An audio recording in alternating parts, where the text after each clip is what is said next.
بات یہ ہے کہ اگر پاکستان نے اپنے پوٹینشل پہ پہنچنا ہے، یہ جنگ اس قوم نے جیتنی ہے۔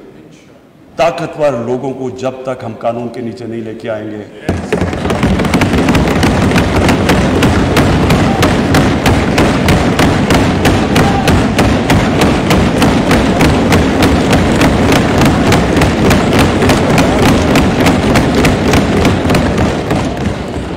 اچھا، اور تیسری چیز، یہ میرا آخری پوائنٹ ہے، خودداری۔ اسپیکر صاحب، جب سے پاکستان بنا ہمارے اندر ایک بڑی بدقسمتی ہے۔ ہمارا لیڈر عظیم تھا قائد اعظم محمد علی جناح، ایک غلام ہندوستان میں ایک آزاد انسان تھا۔ واہ واہ،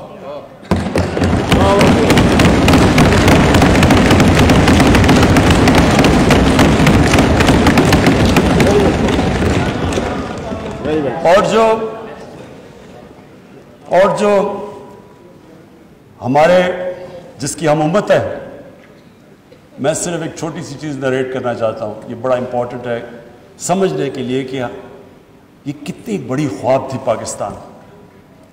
یہ ہمیں سمجھنا چاہیے کہ ہمارا مقام کیا تھا، ہم نے کیا بننا تھا۔ اسپیکر صاحب، جب مدینہ پہنچے، مدینہ میں پہلی 625 میں پہلی جنگ بدر ہوئی، 313 لڑنے والے، مشکل سے سروائیو کیا جنگ احد اور جنگ خندق میں۔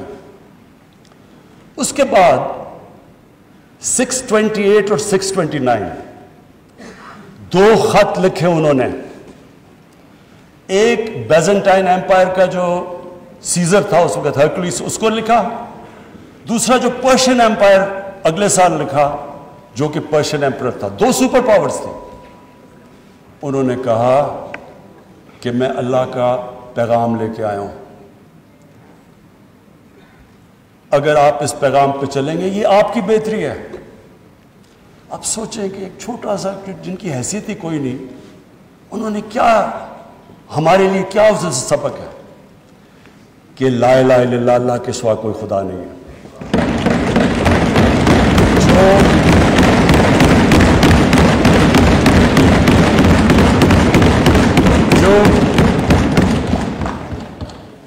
جو اللہ کے سامنے جھکتا ہے وہ کسی انسان کے سامنے نہیں جھکتا، چاہے وہ رومن ایمپرر ہو اور چاہے وہ پرشین ایمپرر ہو۔ اور کون سوچ رہا تھا کہ وہی جو بڑے ایمپائرز تھے، سپر پاورز تھی، وہ دیکھتے تھے یار وہ دیکھیں یہ تو آج تو ماڈرن ڈے ہے، ان دنوں میں تو اونٹ کی ٹریول تھی، تو سوچیں کہ اتنی تیزی سے وہ کیسے کولیپس کر گئے۔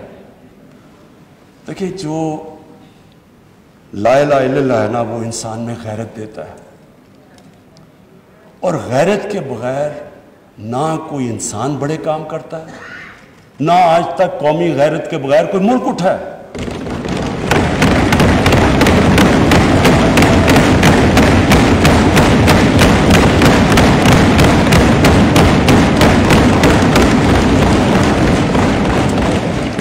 اسپیکر صاحب، میں آج جو ایک پیریڈ میں تب ادھر بیٹھتا تھا اسمبلی میں، ان لوگوں کے ساتھ ہی میں ہوتا تھا ادھر، اپوزیشن میں تب پیپلز پارٹی بھی ہوتی تھی وہاں میرے ساتھ، تو ایک ہم نے ایک ملک نے فیصلہ کیا کہ امریکہ کی وار آن ٹیرر جوائن کرنے کا۔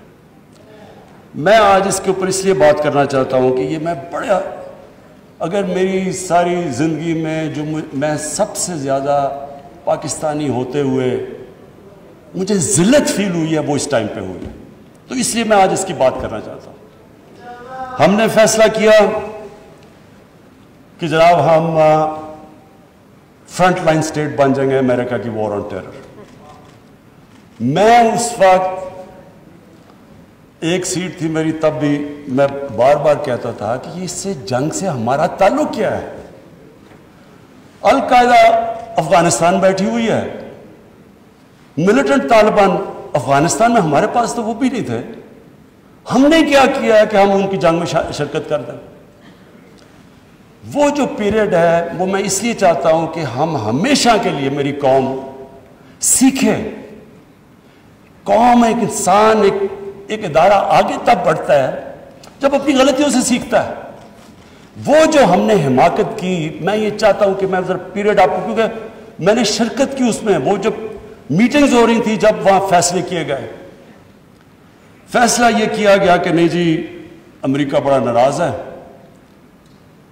لفظ استعمال کیا گیا جو اس میٹنگ میں ہوں گے کہ وونڈڈ بیئر ہے، کس طرف بھی ہاتھ مار دے گا، ہمیں کچھ بھی کر سکتا ہے، اس لیے ہمیں اس کی مدد کرنی چاہیے. ہاں مدد کریں، دہشت گردی ہوئی تھی، ہمیں ان کی مدد کرنی چاہیے. لیکن جو ہم نے کیا اس کے بعد، کوئی قوم کسی اور کی جنگ میں شرکت کر کے 70,000 اپنے لوگوں کی قربانی دیتی ہے. 150 ارب ڈالر اپنے ملک سے، اس سے بھی زیادہ گیا ہوگا، ہمیں پتہ ہی نہیں ہے، کیونکہ یہاں تو کوئی کرکٹ ٹیم نہیں آتی رہی، انویسٹر نے کہا نا پاکستان، یہاں تو ملک کو انہوں نے کہہ دیا the most dangerous place in the world. تو ہم نے جو وہ کہتے رہے ہم کرتے گئے. ایک ٹامی فرینکس ان کا کوئی جنرل تھا، اس کی کتاب میں نے اس میں ایک سینٹنس پڑھا، اس نے کہا کہ we knew Musharraf was vulnerable so we kept pushing him. وہ جو وہ کہیں ہم کرنے کے لیے تیار ہو جائیں. لوگ اپنے وہاں پکڑا دیے، ان کو پکڑ کے گوانٹانامو میں بھجوا دیے. اپنی کتاب میں لکھا مشرف نے کہ میں نے پیسے دے کے لوگوں کو بھجوایا. کس قانون کے تحت؟ یعنی جو اپنے لوگوں کی، اپنی قوم کی، اپنے لوگوں کی، اگر وہ حکومت ہی ان کی حفاظت نہیں کرتی تو اور کس نے ان کی حفاظت کرنا ہے؟ پکڑا دیا جناب امریکہ کو، گوانٹانامو میں پہنچا دیا.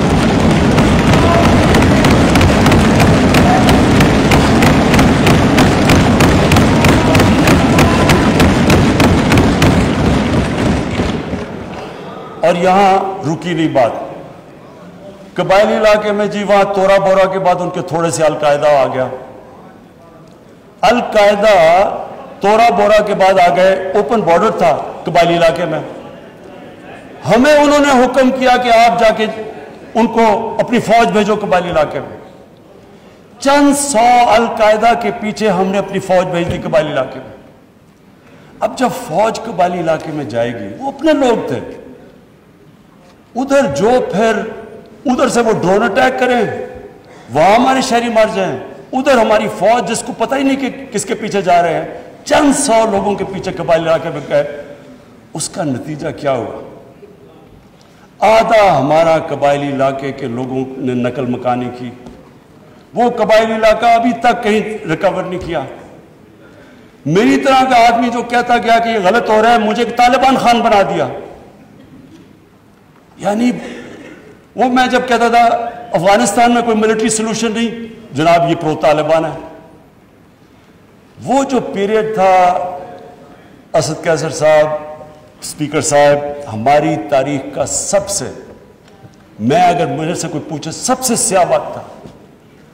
ہمیں پتہ ہی نہیں ہے کہ دشمن کون ہے، دوست کون ہے. امریکہ ہمارا دوست ہے. کبھی یہ سنا ہے کہ آپ کا دوست اپنے ملک میں بمباری کر رہا ہو؟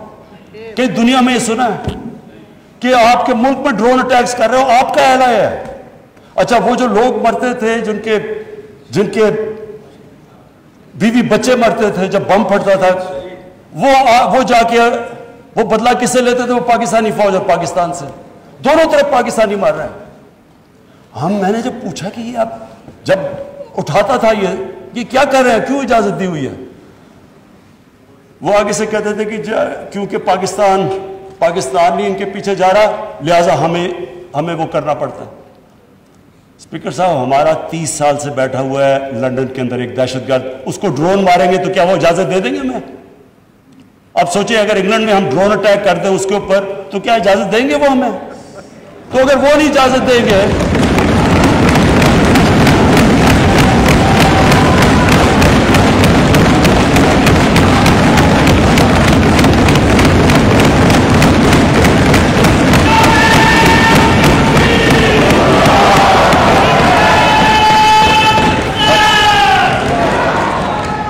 اسپیکر صاحب اگر وہ اجازت نہیں دیں گے تو ہم نے کیوں اجازت دی؟ کیا ہم سب ہیومن ہیں؟ ہم آدھے انسان ہیں یا کیا ہماری کوئی ویلیو ہماری جان کی نہیں جو اتنی کی؟ ہمارے ملک میں اجازت دی گئی گورنمنٹ سے جھوٹ بولا لوگوں سے کہ نہیں جی ہم مذمت کرتے ہیں ڈرون اٹیکس کی. ذلت دیکھیں کیا ہے کہ پہلے ان کو اجازت دے رہے ہیں اور اتنا حوصلہ نہیں ہے کہ پبلک کو کہے کہ ہم نے اجازت دی ہوئی ہے, مذمت کر رہے ہیں جی ان کی. ایک میٹنگ ہوئی, اوپن ہیئرنگ ہوئی سینٹ کے اندر. اس میٹنگ کے اندر سینیٹر کارل لیون پوچھتا ہے ایڈمرل ملن سے کہ آپ یہ کیوں پاکستان میں یہ ڈرون اٹیکس کر رہے ہیں جب پاکستانی حکومت مذمت کرتی ہے؟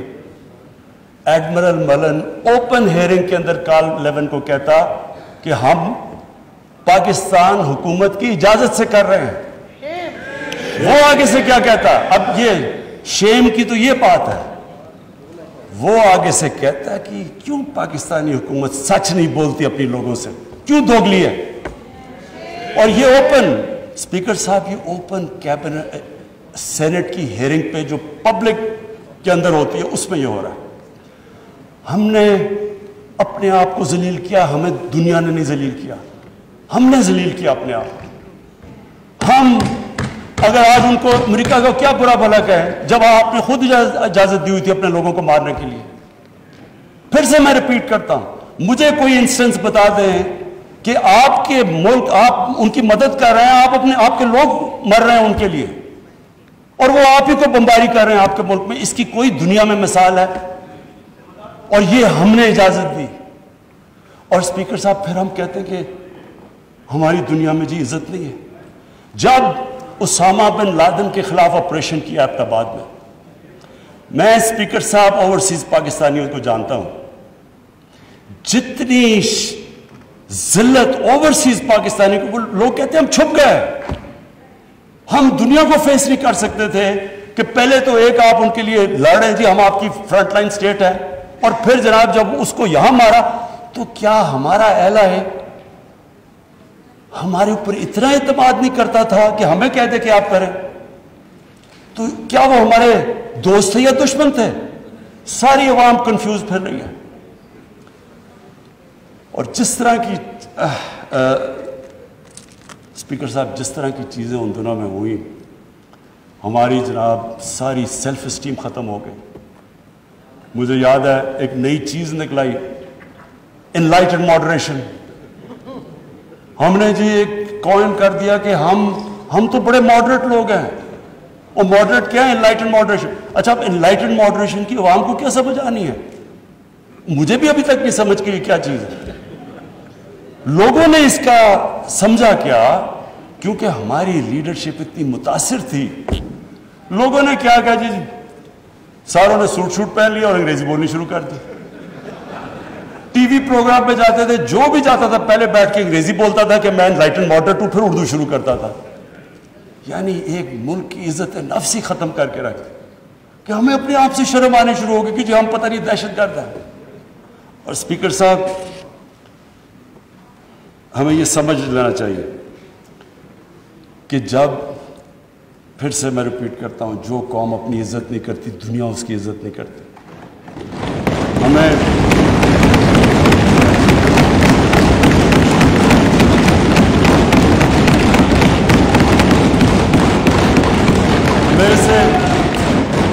میرے سے پوچھا گیا جی کہ آپ پاکستان بیسز دے گا امریکہ کو؟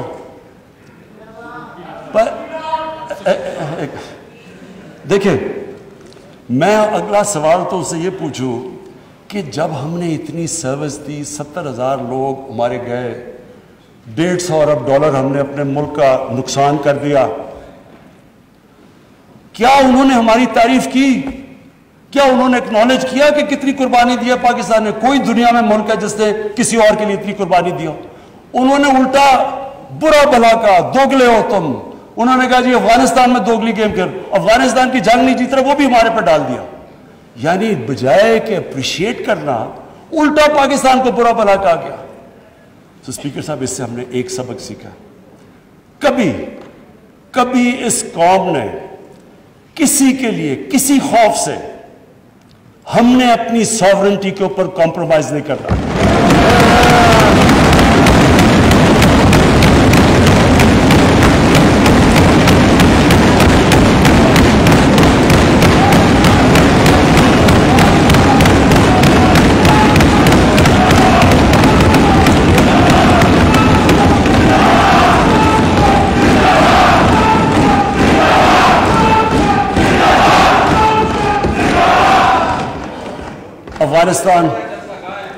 افغانستان یہ واقعی ہمارے لیے ایک بڑا مشکل اب وقت آ رہا ہے. میں اپنی ساری قوم کے سامنے یہ چیز کہنا چاہتا ہوں. ہم نے جتنی اور اب یہ بھی میں کہہ دوں کہ ہمارا جو ہمارا اور امریکہ کا اس وقت انٹرسٹ ہے وہ ایک ہی افغانستان میں. وہ بھی شکر ہے اتنی دیر کے بعد اس نتیجے پہ آ گئے ہیں کہ افغانستان میں ملٹری سلوشن نہیں ہے. جلدی آ جاتے تو شاید اتنا زیادہ خون نہ ہوتا. شکر ہے اب آ گئے ہیں. لیکن ہم تو اس سے پہلے ہمیں اس چیز پہ آ جانا چاہیے تھا، کیونکہ ہم تو جانتے ہیں افغانیوں کو، ہمارے بھائی ہیں، ہمیں ان کی تاریخ پتہ ہے.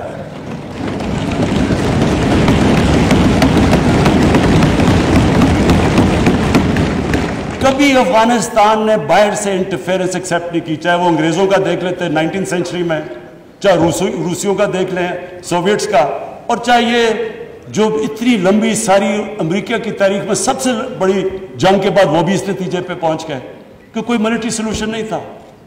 ہمیں اگر ہم پرو ایکٹیو ہوتے، ہم اس وقت ایک خوددار حکومت کھڑی ہو کے کہتی کہ یہ آپ بالکل غلط کر رہے ہیں، اگر ہم کرتے ہم ان کو بچا لیتے، ادھر سے بھی خون کو بچا لیتے جو ہوا ہے وہاں افغانیوں کا، اور دوسری طرف ان کو بھی ایک بہتر ٹائم پہ یہ نکل سکتے تھے.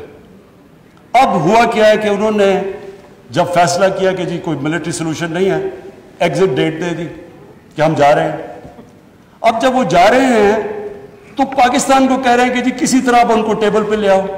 ہمارے پاس کیا لیوریج ہے ان کو ٹیبل پہ نہ سوائے کہ ان کے کوئی خاندان یہاں بسے ہوئے ہیں؟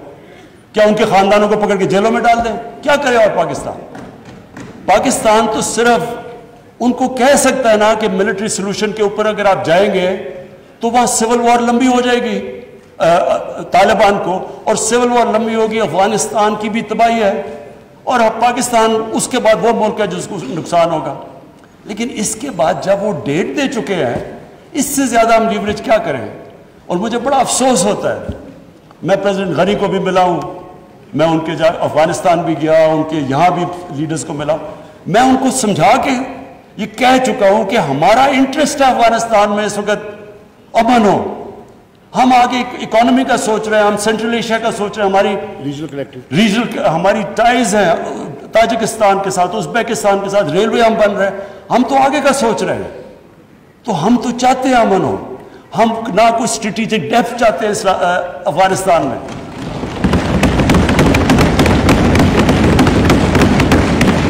ہم نہ کوئی فیوریٹس چاہتے ہیں، نہ ہم کوئی پارٹیز کو چوز کرنا چاہتے ہیں. جو افغانستان کے لوگ چاہتے ہیں ہم ان کے ساتھ ہیں.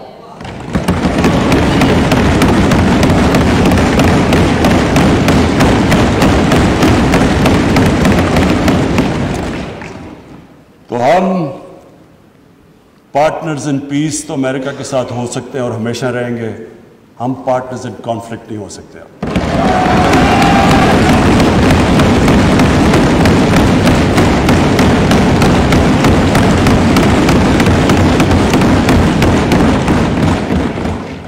اسپیکر صاحب، اب میں صرف دو آخر میں اپیل کرنا چاہتا ہوں.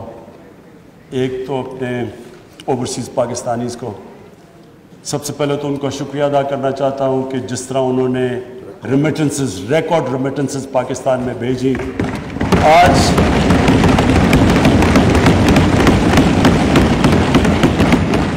20 ارب ڈالر کا کرنٹ اکاؤنٹ جو ڈیفیسٹ آج 11 مہینے سے سرپلس میں چلا گیا ہے، وہ نہ ہوتا کہ اگر وہ اس طرح پاکستان کی مدد نہ کرتے اس مشکل وقت پہ، اور ہمیں انہوں نے جس طرح ریمیٹنسز بھیجی.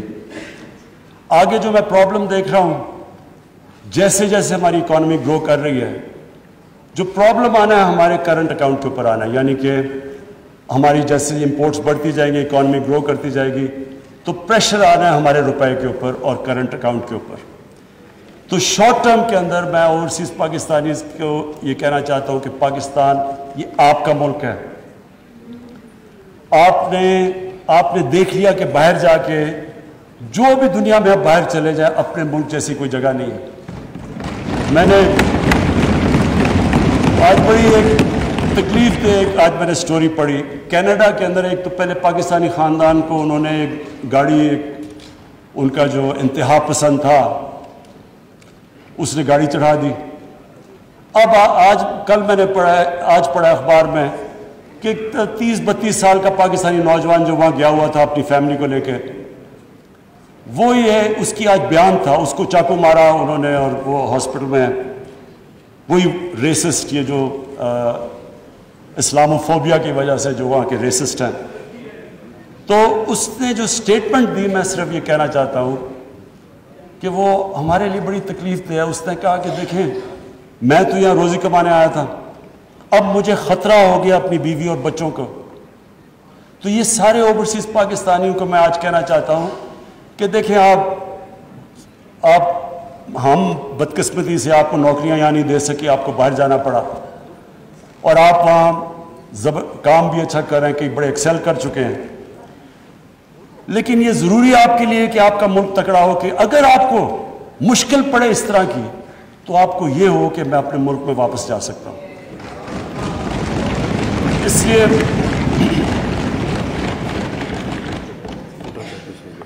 کاشف اس لڑکے کا نام تھا.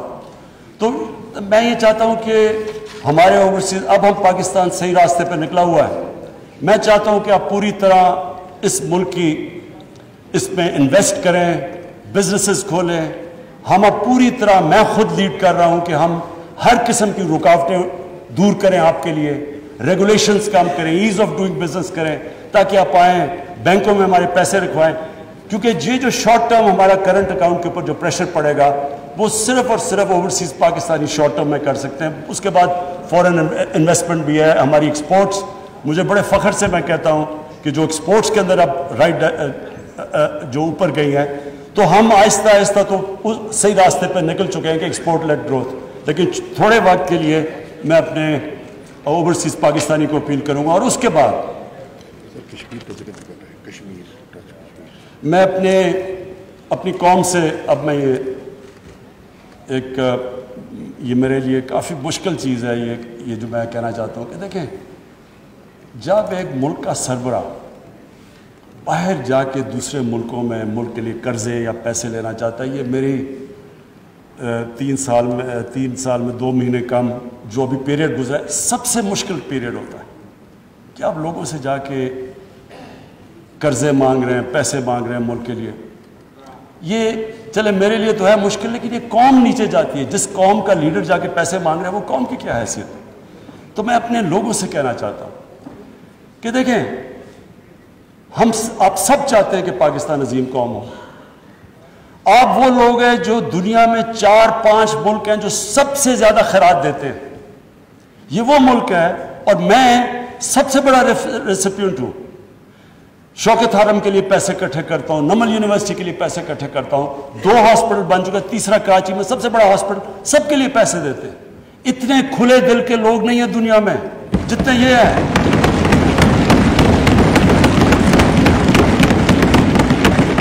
لیکن اسپیکر صاحب, جب ٹیکس دینا ہوتا تو ٹیکس نہیں دیتے. دنیا میں سب سے کم ہم ٹیکس دیتے ہیں. 22 کروڑ ہماری آبادی ہے, مشکل سے 22 لاکھ لوگ ٹیکس دیتے ہیں. 22 لاکھ لوگ کیسے اٹھا سکتے ہیں بوجھ 22 کروڑ لوگوں کا؟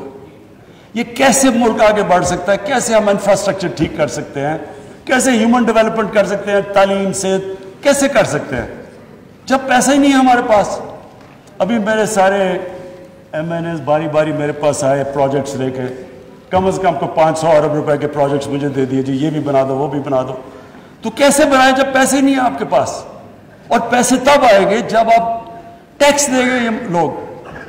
میں اپنی طرف سے سب کو یہ اشور کرتا ہوں کہ پورا زور لگا رہے ہیں ہم کہ اپنے اوپر ہم خرچے نہ کریں. پرائم منسٹر ہاؤس کے اندر کتنا ہم نے, اور ہاؤس اور اس کے میں 108 کروڑ روپیہ 3 سالوں میں ہم نے اپنا ایکسپینس کم کیا ہے.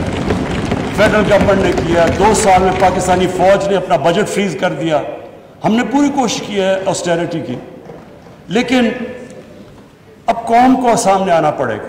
اگر ہم نے خوددار قوم بننا ہے ہمیں ٹیکس دینا پڑے گا. اس کو جس طرح جس طرح آپ اس کو زکوٰۃ کو سمجھتے ہیں، جس کھلے دل سے زکوٰۃ دیتے ہیں، خیرات دیتے ہیں، تو ٹیکس، یہ میں اس لیے یہ کہہ رہا ہوں آج کیونکہ ہم اب پورا، میں یہ آج کہنا چاہتا ہوں کہ ہم نے پوری چھوٹ دی ہے بزنسز کو. مجھے اتنا بھی پتہ ہے کئی بزنس نے اتنا پیسہ بنایا جتنا کبھی نہیں. خود مجھے بزنس مین نے کہا کہ ہمارا کبھی اتنا پیسہ نہیں بنا.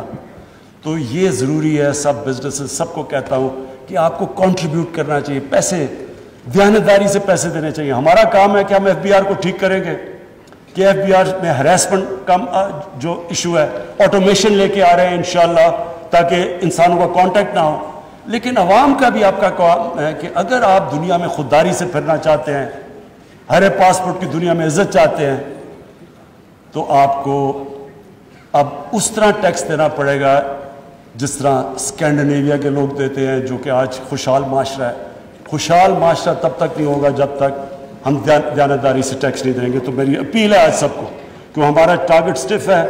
ہم نے تقریباً 6,000 ارب روپیہ اکٹھا کرنا ہے ٹیکسز میں، 5,800 ارب روپیہ ہم نے اکٹھا کرنا ہے جو ہمارا ٹارگٹ ہے. اس کے اوپر ہم یہ جو نیا ہم نے اب فیصلہ کیا ہے کہ جس طرح امریکہ کے اندر ٹیکس فراڈ کا مطلب جیل، ٹیکس فراڈ کیا آپ جیل میں گئے. یہاں ہم کرنے لگے تھے لیکن ہمیں آیا کہ جی FBR کو لوگوں کو اعتماد نہیں. اب فائنانس منسٹر کے نیچے کمیٹی بنے گی، جو ولفل ٹیکس ڈیفالٹ ہوگا ہم اس کو جیل میں ڈال دیں گے. کیونکہ اگر ہم نے یہ نہ پیسہ اکٹھا کیا، ابھی بھی ہم IMF پروگرام میں ہیں، انہوں نے اس کے بعد ہمیں کہنا ہے کہ جی اس کے اوپر ٹیکس لگاؤ اور GST لگاؤ اور چیزوں کے اوپر اور کھانے، تو لوگ تکلیف میں جائیں گے. تو لوگوں کے آپ سب کے انٹرسٹ پہ ہیں کہ اگر ہم سارے لوگ تھوڑا تھوڑا ٹیکس دے دیں گے تو ہمارا ٹارگٹ پورا ہو جائے گا اور پھر ہمیں لوگوں کے اوپر مشکلیں نہیں ڈالنی پڑیں گی. آخر میں بس اسپیکر صاحب میں اپنی کنکلوڈ کرتا ہوں تقریر کہ ہمارا ایک ایشو ہے پاکستان کا جو کشمیریوں کے ساتھ جو ظلم ہے اس وقت ہندوستان کی حکومت ظلم کر رہی ہے. میں آج اس لیے بات کرنا چاہتا ہوں کہ 5 اگست اس سے پہلے بھی کشمیریوں کے اوپر ہندوستان کی حکومت ظلم کر رہی تھی. پیلٹ گنز کا استعمال، لوگوں کو اٹھا لینا، ان کو ایک ایسا ٹریٹ کرنا جیسے جب سے یہ BJP کی حکومت آئی ہے، یہ جو RSS کا ایجنڈا ہے ان کو ہر قسم کی تکلیف میں تھا. لیکن 5 اگست کے بعد ظلم کی انتہا ہو گئی. تو میں آج اس پلیٹ فارم سے اس لیے ان کا نام لینا چاہتا ہوں کہ انہوں نے بڑی قربانیاں دی. میں ان کے جذبے کو سلام پیش کرنا چاہتا ہوں اپنی ساری قوم کی طرف سے.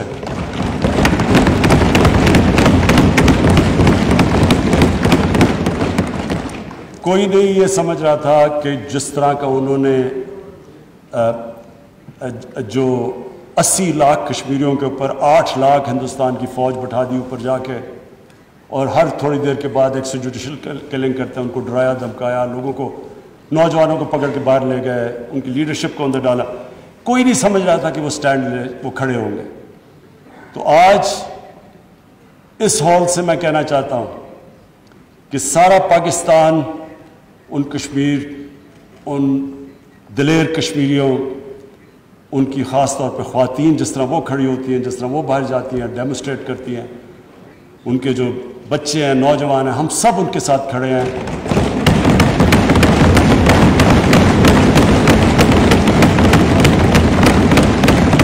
اور جو مرضی لوگ کہیں کہ جی یہ کچھ کرنے لگے ہیں کمپرومائز، کسی قسم کی، جب تک ہم ہندوستان سے ڈپلومیٹک ریلیشن شپ بحال نہیں ہوگی، جب تک جو 5 اگست کے انہوں نے جو قدم اٹھائے وہ واپس نہیں لیں گے، تب تک